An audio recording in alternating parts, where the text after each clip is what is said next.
एक अंधी प्रतिदिन मंदिर के दरवाजे पर जाकर खड़ी होती। दर्शन करने वाले बाहर निकलते तो वह अपना हाथ फैला देती और नम्रता से कहती, बाबूजी, अंधी पर दया हो जाए। वह जानती थी कि मंदिर में आने वाले सहृदय और श्रद्धालु हुआ करते हैं। उसका यह अनुमान असत्य न था। आने जाने वाले दो चार पैसे उसके हाथ पर रख ही देते। अंधी उनको दुआएं देती और उनको सहृदयता को सराहती। स्त्रियां भी उसके पल्ले में थोड़ा बहुत अनाज डाल जाया करती थी। रात से संध्या तक वह इसी प्रकार हाथ फैलाए खड़ी रहती। उसके पश्चात मन ही मन भगवान को प्रणाम करती और अपनी लाठी के सहारे झोंपड़ी का पथ ग्रहण करती। उसकी झोंपड़ी नगर से बाहर थी।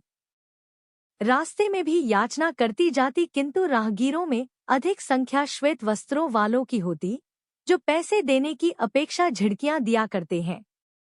तब भी अंधी निराश न होती और उसकी याचना बराबर जारी रहती। झोंपड़ी तक पहुंचते पहुंचते उसे दो चार पैसे और मिल जाते। झोंपड़ी के समीप पहुंचते ही एक 10 वर्ष का लड़का उछलता कूदता आता और उससे चिपट जाता। अंधी टटोलकर उसके मस्तक को चूमती। बच्चा कौन है? किसका है? कहाँ से आया? इस बात से कोई परिचय नहीं था। 5 वर्ष हुए पास पड़ोस वालों ने उसे अकेला देखा था। इन्हीं दिनों एक दिन संध्या समय लोगों ने उसकी गोद में एक बच्चा देखा। वह रो रहा था। अंधी उसका मुख चूम चूम कर उसे चुप कराने का प्रयत्न कर रही थी। वह कोई असाधारण घटना न थी, अतः किसी ने भी न पूछा कि बच्चा किसका है। उसी दिन से यह बच्चा अंधी के पास था और प्रसन्न था। उसको वह अपने से अच्छा खिलाती और पहनाती। अंधी ने अपनी झोंपड़ी में एक हांडी गाड़ रखी थी। संध्या समय जो कुछ मांग कर लाती उसमें डाल देती और उसे किसी वस्तु से ढांप देती, इसलिए कि दूसरे व्यक्तियों की दृष्टि उस पर न पड़े। खाने के लिए अन्न काफी मिल जाता था। उससे काम चलाती। पहले बच्चे को पेट भरकर खिलाती, फिर स्वयं खाती। रात को बच्चे को अपने वक्ष से लगाकर वहीं पड़ रहती। प्रात काल होते ही उसको खिला पिलाकर फिर मंदिर के द्वार पर जा खड़ी होती। काशी में सेठ बनारसीदास बहुत प्रसिद्ध व्यक्ति हैं। बच्चा बच्चा उनकी कोठी से परिचित है। बहुत बड़े देशभक्त और धर्मात्मा है। धर्म में उनकी बड़ी रुचि है। दिन के 12 बजे तक सेठ स्नान ध्यान में संलग्न रहते। कोठी पर हर समय भीड़ लगी रहती। कर्ज के इच्छुक तो आते ही थे, परंतु ऐसे व्यक्तियों का भी तांता बंधा रहता जो अपनी पूंजी सेठ जी के पास धरोहर रूप में रखने आते थे। सैकड़ों भिखारी अपनी जमा पूंजी इन्हीं सेठ जी के पास जमा कर जाते। अंधी को भी यह बात ज्ञात थी, किंतु पता नहीं अब तक वह अपनी कमाई यहाँ जमा कराने में क्यों हिचकिचाती रही। उसके पास काफी रुपए हो गए थे। हांडी लगभग पूरी भर गई थी। उसको शंका थी कि कोई चुरा न ले। एक दिन संध्या समय अंधी ने वह हांडी उखाड़ी और अपने फटे हुए आंचल में छिपाकर सेठ जी की कोठी पर पहुंची। सेठ जी बहीखाते के पृष्ठ उलट रहे थे। उन्होंने पूछा, क्या है बुढ़िया? अंधी ने हांडी उनके आगे सरका दी और डरते डरते कहा, सेठ जी, इसे अपने पास जमा कर लो। मैं अंधी अपाहिज कहाँ रखती फिरूंगी। सेठ जी ने हांडी की ओर देखकर कहा, इसमें क्या है? अंधी ने उत्तर दिया, भीख मांग मांग कर अपने बच्चे के लिए 2-4 पैसे संग्रह किए हैं, अपने पास रखते डरती हूँ। कृपया इन्हें आप अपनी कोठी में रख लें। सेठ जी ने मुनीम की ओर संकेत करते हुए कहा, बही में जमा कर लो। फिर बुढ़िया से पूछा, तेरा नाम क्या है? अंधी ने अपना नाम बताया। मुनीम जी ने नकदी गिनकर उसके नाम से जमा कर ली और वह सेठ जी को आशीर्वाद देती हुई अपनी झोंपड़ी में चली गई। 2 वर्ष बहुत सुख के साथ बीते। इसके पश्चात एक दिन लड़के को ज्वर ने आ दबाया। अंधी ने दवादारू की, झाड़फूंक से भी काम लिया, टोनेटोटके की परीक्षा की, परंतु संपूर्ण प्रयत्न व्यर्थ सिद्ध हुए। लड़के की दशा दिन प्रतिदिन बुरी होती गई। अंधी का हृदय टूट गया। साहस ने जवाब दे दिया, निराश हो गई। परंतु फिर ध्यान आया कि संभवत डॉक्टर के इलाज से फायदा हो जाए। इस विचार के आते ही वह गिरती पड़ती सेठ जी की कोठी पर आ पहुंची। सेठ जी उपस्थित थे। अंधी ने कहा, सेठ जी, मेरी जमा पूंजी में से 10-5 रुपए मुझे मिल जाएं तो बड़ी कृपा हो। मेरा बच्चा मर रहा है, डॉक्टर को दिखाऊंगी। सेठ जी ने कठोर स्वर में कहा, कैसी जमा पूंजी? कैसे रुपए? मेरे पास किसी के रुपए जमा नहीं है। अंधी ने रोते हुए उत्तर दिया, 2 वर्ष हुए मैं आपके पास धरोहर रख गई थी। दे दीजिए, बड़ी दया होगी। सेठ जी ने मुनीम की ओर रहस्यमय दृष्टि से देखते हुए कहा, मुनीम जी, जरा देखना तो, इसके नाम की कोई पूंजी जमा है क्या? तेरा नाम क्या है री? अंधी की जान में जान आई, आशा बंधी। पहला उत्तर सुनकर उसने सोचा कि सेठ बेईमान है, किंतु अब सोचने लगी संभवत उसे ध्यान न रहा होगा। ऐसा धर्मी व्यक्ति भी भला कहीं झूठ बोल सकता है। उसने अपना नाम बता दिया। उलट पलट कर देखा, फिर कहा, नहीं तो इस नाम पर एक पाई भी जमा नहीं है। अंधी वहीं जमी बैठी रही। उसने रो रो कर कहा, सेठ जी, परमात्मा के नाम पर, धर्म के नाम पर कुछ दे दीजिए। मेरा बच्चा जी जाएगा। मैं जीवन भर आपके गुण गाऊंगी। परंतु पत्थर में जोंक न लगी। सेठ जी ने क्रुद्ध होकर उत्तर दिया, जाती है या नौकर को बुलाऊं? अंधी लाठी टेक कर खड़ी हो गई और सेठ जी की ओर मुंह करके बोली, अच्छा भगवान तुम्हें बहुत दे, और अपनी झोंपड़ी की ओर चल दी। यह आशीष न था बल्कि एक दुखी का शाप था। बच्चे की दशा बिगड़ती गई, दवादारू हुई ही नहीं, फायदा क्यों कर होता। एक दिन उसकी अवस्था चिंताजनक हो गई, प्राणों के लाले पड़ गए। उसके जीवन से अंधी भी निराश हो गई। सेठ जी पर रह कर उसे क्रोध आता था। इतना धनी व्यक्ति है, 2-4 रुपए दे देता तो क्या चला जाता, और फिर मैं उससे कुछ दान नहीं मांग रही थी, अपने ही रुपए मांगने गई थी। सेठ जी से घृणा हो गई। बैठे बैठे उसको कुछ ध्यान आया।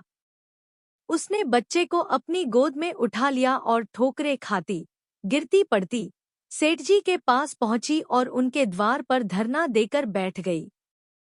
बच्चे का शरीर ज्वर से भभक रहा था और अंधी का कलेजा भी।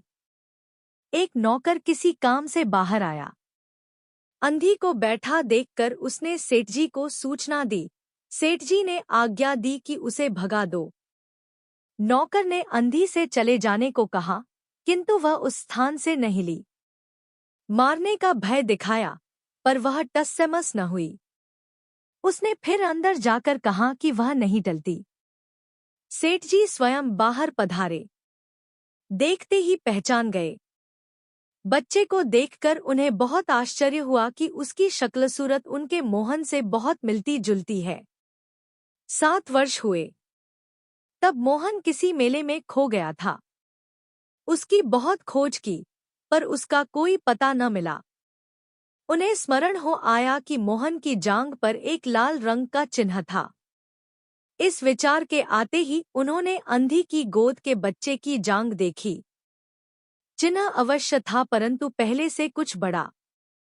उनको विश्वास हो गया कि बच्चा उन्हीं का है, परंतु तुरंत उसको छीनकर अपने कलेजे से चिपटा लिया।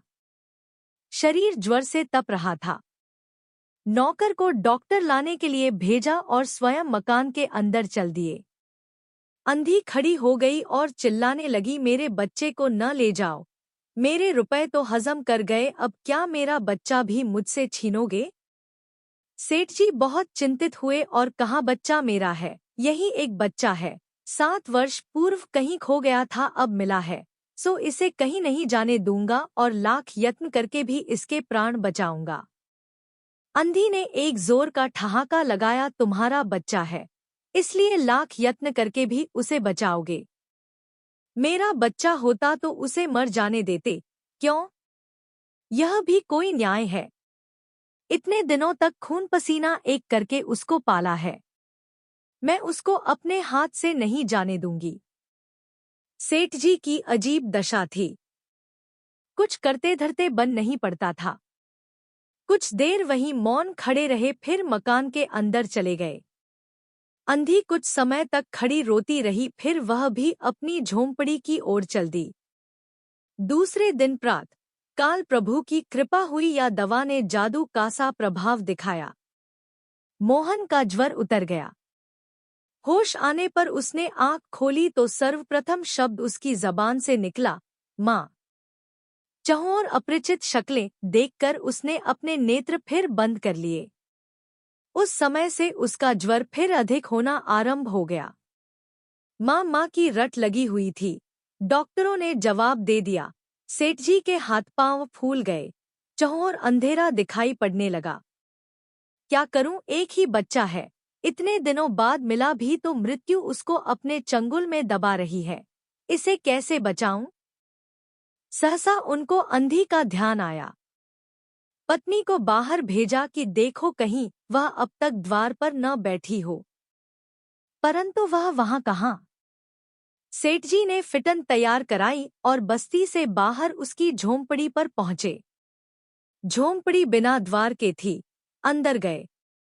देखा अंधी एक फटे पुराने टाट पर पड़ी है और उसके नेत्रों से अश्रुधर बह रही है। सेठ जी ने धीरे से उसको हिलाया।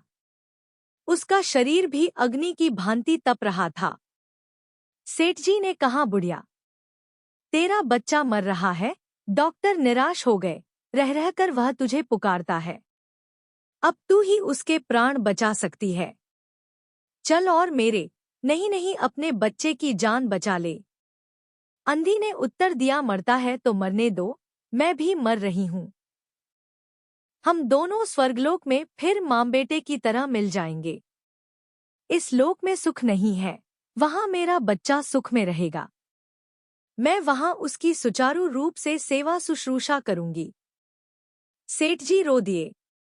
आज तक उन्होंने किसी के सामने सिर न झुकाया था, किंतु इस समय अंधी के पांवों पर गिर पड़े और रो रो कर कहा, ममता की लाज रख लो, आखिर तुम भी उसकी माँ हो। चलो, तुम्हारे जाने से वह बच जाएगा। ममता शब्द ने अंधी को विकल कर दिया। उसने तुरंत कहा, अच्छा चलो। सेठ जी सहारा देकर उसे बाहर लाए और फिटन पर बिठा दिया। फिटन घर की ओर दौड़ने लगी। उस समय सेठ जी और अंधी भिखारिन दोनों की एक ही दशा थी।